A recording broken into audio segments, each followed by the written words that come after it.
Jadi kita akan update ya mengenai perkembangan fiskal yang diumumkan ya pekan lalu. Memang menunjukkan kondisi yang masih sangat baik ya dengan surplus yang jauh lebih besar ya sepanjang Januari sampai dengan Maret 2023. Mungkin langsung ke slide pertama ya.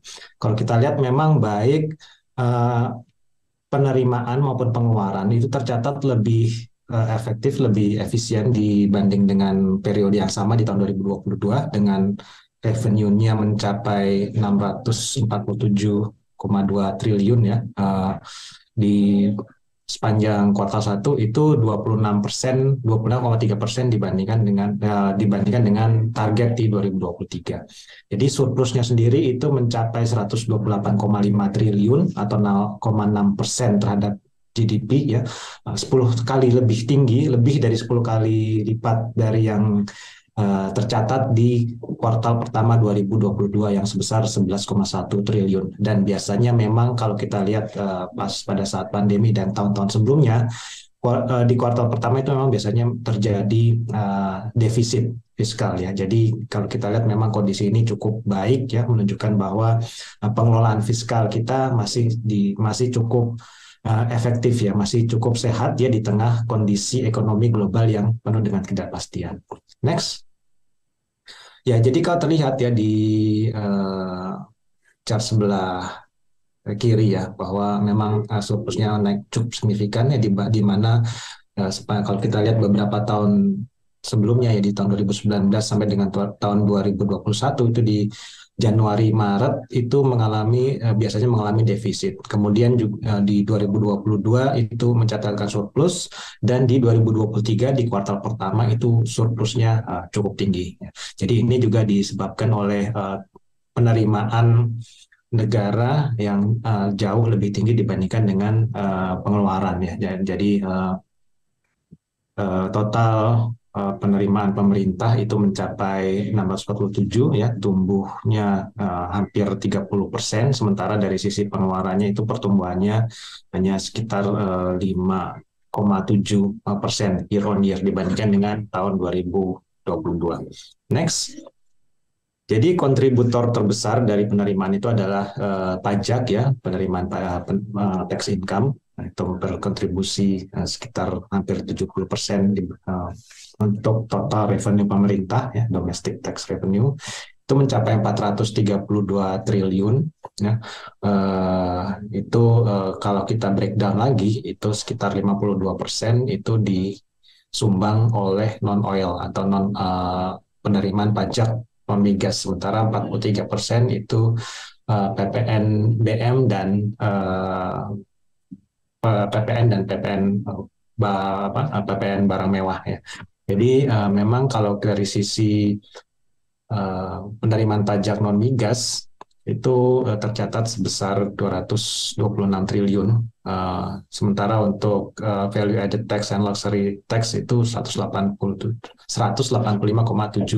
triliun. Ya, jadi memang rata-rata realisasinya sudah sekitar 25%, lebih dari 25% ya, kecuali untuk PBB dan pajak-pajak lainnya. Dan pertumbuhannya juga kita lihat cukup tinggi ya. Yang untuk non oil and gas itu 31% year on year, sementara value added tax itu 42%, kemudian PBB dan pajak lainnya itu 25%, hanya oil and gas yang mengalami kontraksi dibandingkan dengan tahun 2022 ya. Ini juga memang terkait dengan penurunan harga-harga komoditas. Next. Sementara untuk kalau kita lihat berdasarkan sektor ya, penyumbang pajak terbesar itu adalah manufaktur, kemudian disusul dengan trade ya, dan financial services ya. Namun memang kalau kita perhatikan penerimaan pajak di sektor manufaktur itu masih cukup tinggi ya, 32,7% ya. Ini sedikit memang melambat dibandingkan dengan tahun lalu ya pertumbuhannya, karena memang tahun lalu itu sudah pertumbuhannya cukup tinggi karena low base di tahun 2021. Tapi kalau kita lihat memang 32,7% ini merupakan kinerja yang sangat baik ya, mengingat sudah terjadi high base di tahun 2022. Namun kalau yang memang terlihat ada pelemahan itu ada antara lain di sektor perdagangan itu menurun pertumbuhannya, kemudian mining. Sementara ada beberapa sektor lainnya yang kita lihat meningkat ya kinerja penerimaan pajaknya. Ini adalah suatu perkembangan yang positif juga ya, antara lain financial service dan insurance itu pertumbuhannya jauh lebih tinggi dibandingkan dengan pertumbuhan di tahun 2022. Selain itu ada kita lihat dari sektor konstruksi dan real estate, kemudian transportasi ya. Jadi ini juga didorong oleh aktivitas di sektor tersebut ya, mobilitas masyarakat yang meningkat cukup signifikan di tahun 2023 ini. Kemudian juga ada business services ya yang pertumbuhannya juga jauh lebih tinggi dibandingkan dengan tahun 2022. Jadi memang kalau kita lihat ya hal ini merupakan penerimaan pajak yang membaik, ini juga didorong oleh berlanjutnya pemulihan ekonomi di dalam negeri. Ya, next. Untuk kalau kita lihat dari sisi pengeluaran, memang pemerintah masih tetap mempertahankan beberapa pengeluaran tematik ya. Hal ini juga disebabkan dilakukan untuk mendorong ekonomi ya, untuk mensupport ekonomi di tengah kondisi global yang penuh dengan ketidakpastian ya. Kalau kita lihat untuk health itu meningkat dari 22,2 triliun jadi 28 triliun ya pengeluarannya. Kemudian untuk ketahanan pangan itu masih relatif stabil di 5,5 triliun. Sementara untuk perlindungan sosial ini sudah menurun ya karena memang dampak dari pandeminya juga sudah mereda. Jadi pemerintah bisa sedikit menurunkan pengeluaran di perlindungan sosial. Namun juga masih tetap cenderung relatif tinggi ya memang untuk agar menjaga daya beli masyarakat di tengah inflasi yang memang masih tetap tinggi. Next. Untuk pendidikan dan infrastruktur ya pemerintah juga masih tetap mempertahankan ya untuk education yang memang kebijakan yang ditargetkan atau ditujukan untuk perekonomian jangka panjang ya untuk baik untuk pendidikan dan juga infrastruktur itu nilainya sampai dengan bulan Maret itu realisasinya sudah mencapai 119 triliun dan pertumbuhan sebesar hampir 30% year on year. Sementara untuk infrastruktur tetap lebih baik dibandingkan dengan tahun lalu ya, sedikit meningkat ya 1,8% year on year, itu realisasinya 42,4 triliun. Next. Sementara untuk beberapa untuk beberapa pengeluaran lainnya ya, pemerintah juga masih tetap mengeluarkan ya kalau kita lihat untuk manfaat pensiun pegawai negeri ini masih cukup besar ya yang kebutuhan belanjanya itu meningkat di 39 triliun. Jadi secara year on year naik 5% secara year on year.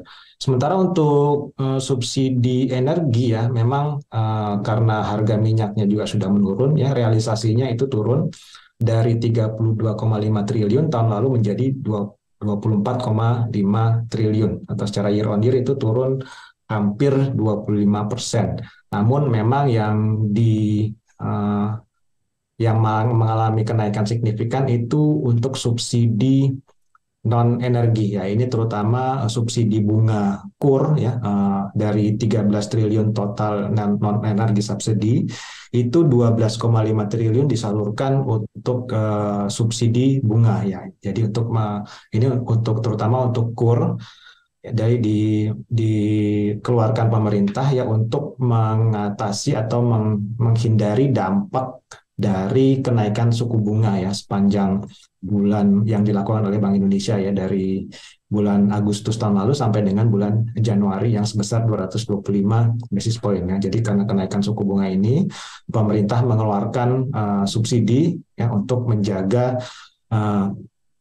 aktivitas atau operasional dari UMKM agar tidak terlalu terimbas signifikan dari kenaikan suku bunga ya. Next. Sementara kalau dari sisi financing ya, kalau kita lihat meskipun eh, surplusnya masih tetap tinggi, tapi pemerintah tetap melakukan front loading, kebijakan front loading, ya. Realisasinya itu lebih tinggi dibandingkan dengan tahun lalu, ya, mencapai 224,8 triliun.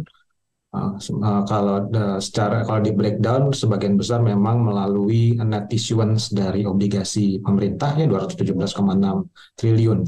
Itu realisasinya sudah lebih dari 30% dari target ya, jauh lebih tinggi dibandingkan dengan tahun lalu yang sebesar 133,6 atau 13,9% dari total target ya. Jadi memang hal ini pemerintah kembali melakukan strategi front loading untuk mengantisipasi ketidakpastian ke depan ya, terutama dari kenaikan suku bunga secara global ya, terutama di Amerika Serikat ya, karena mungkin di Amerika Serikat sendiri The Fed masih akan menaikkan suku bunga 25 basis point lagi menjadi 5,25% ya. Jadi ini untuk mengantisipasi tren kenaikan suku bunga secara global. Next.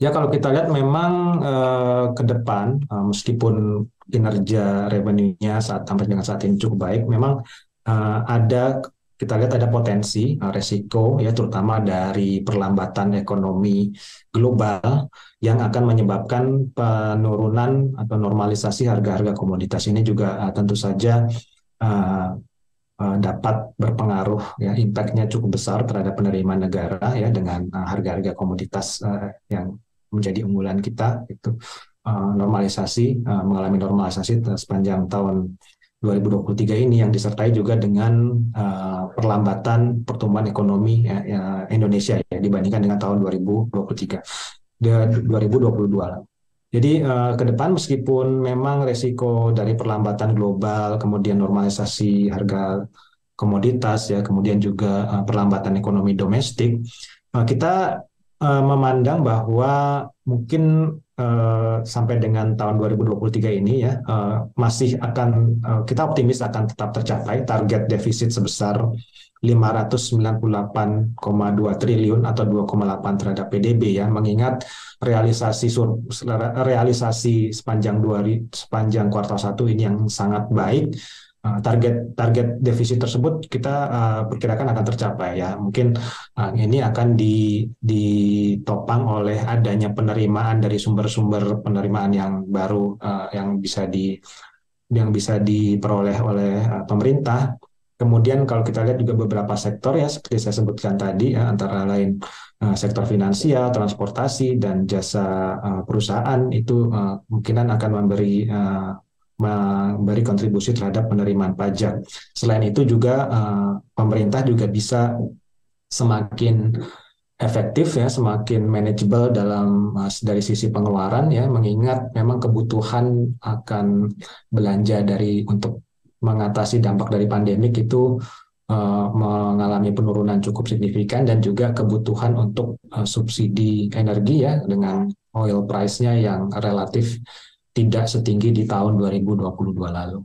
Jadi secara umum kita masih cukup optimis dengan kondisi fiskal dan kondisi utang pemerintah yang masih sangat terkendali sampai dengan kuartal 1 2023. Demikian untuk sementara, kembali ke Mbak Glenda. Terima kasih.